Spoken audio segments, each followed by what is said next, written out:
love you all. Congratulations on this big accomplishment.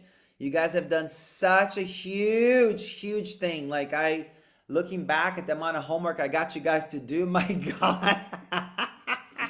Well done, well done.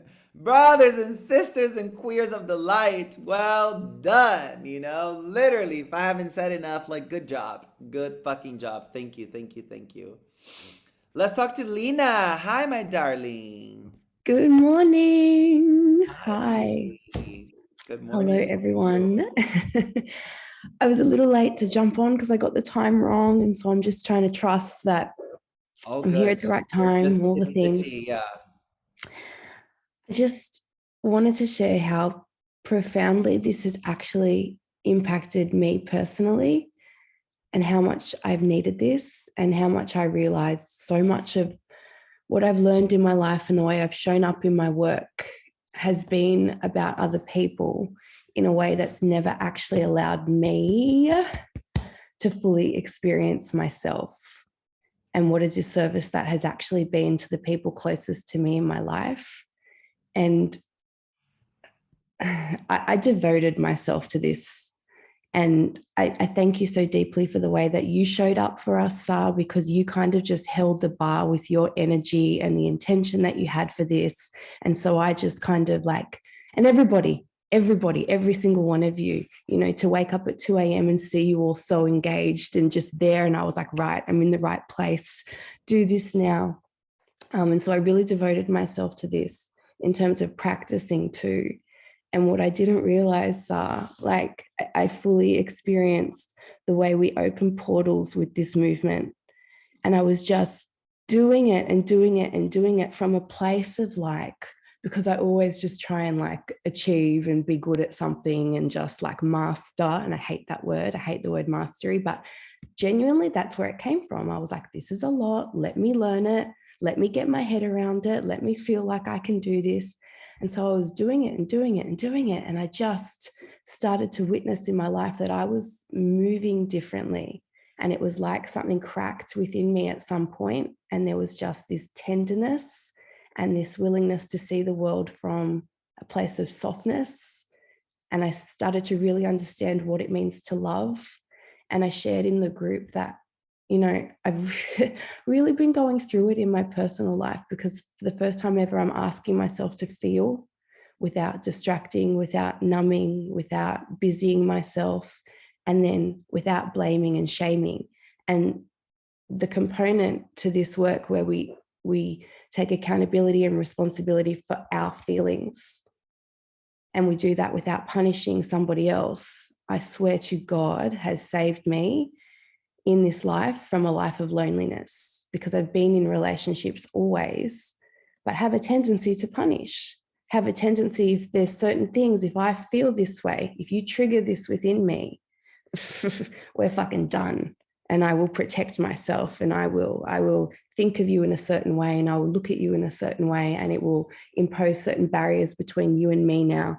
And that was really isolating and really lonely. And I've never learned to relate to another person. Don't worry about the fucking world and everybody that I want to serve. The people in my own house. I've never created safety. I've never created a feeling of I am here and I trust that you are here and this is love and I'm going to see you as I see myself, which was the thing, right? Learning, how can I stop punishing myself? How can I stop being so hard on myself? How can I feel the feelings so that I can extend that to somebody else? So I recognize that this work allowed me to really be with myself in a way that recognized all aspects, to be with the crunchy, uncomfortable stuff that I didn't want to face, but also to know that that was okay. And I think the way that this is set up so beautifully, that we work between shadow, light, shadow, light, shadow, light, it builds that resilience. It builds the capacity to be with the parts of me that I've not yet fully experienced because I thought I couldn't, because I had judged them in a certain way, to be with them, so that when I recognize that showing up in somebody else now, there isn't the aversion. There's the just like me. And a particular argument that I had with my husband, who I love dearly, which is convenient because I've committed myself to him in this life. You know, he did something that was really fucked up. He fucked up. He made a mistake. His old kind of ways of being and just, you know, showed up in our relationship, which was really hurtful, which was really hurtful. And in that moment, I really recognized I had the ability to decide, I'm not going to judge him and tell him that he's wrong and tell him all of the things.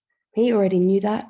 He knew that. He knew he'd fucked up. And in that moment, I realized our relationship was actually going to show up and serve us both if I learned in that moment, what am I feeling? What's here for me? Recognizing that it was historical, recognizing that the entanglement of what I had experienced and what he does in this life and us being together in this moment wasn't occurring for me to kind of be punished again by my own kind of fucked upness and his fucked upness. We had this moment now to recognize within us, like, yes, our humanness, we make mistakes, we do bad things, but just like me, you want to know that it can get better, that we can transform, that we can understand ourselves and heal.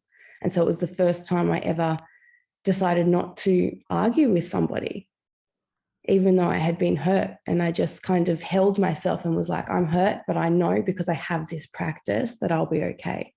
And I will go and I'll do my work. Can I be here for this person now in the mess and the shame of his mistake, knowing he's hurt me, knowing what it feels like when you've made a mistake and you feel like it can't be undone, and now the people around you are judging you and see you in a new light. Can I change that? And so to be able to show up for somebody that I love and say, yes, this is fucked, but I'm here and I love you and we're going to be okay and I'm not going anywhere. And this doesn't get worse, this gets better in this moment. I recognized too, it was everything that I had ever needed to hear. And to know that there is capacity for that was deeply healing for me too, because I recognize that no matter what I've done too, there is the potential for that to occur within me as well. And that I'm worthy of that too. And that I have been worthy of people around me holding me like that in the moment of my mistake too. So it's fundamentally, I think, not just changed me, it's changed my relationship and therefore changed my home, my son, and everybody that, you know, I come into contact with now, hopefully receives me with the softness that I can bring, rather than the kind of mask, character, costume that I had been wearing in the world. And from that place, I feel like I'm excited to see, well, what can I do with this open heart now, seeing the world through this lens. So I thank you.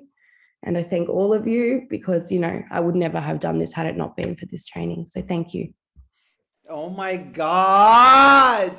Excuse me. Are you recording this shit? Because, like, that's your TED Talk, darling. Thank you so much. Like, excuse me. Like, please go put this. I don't have the bell with me because I'm trying.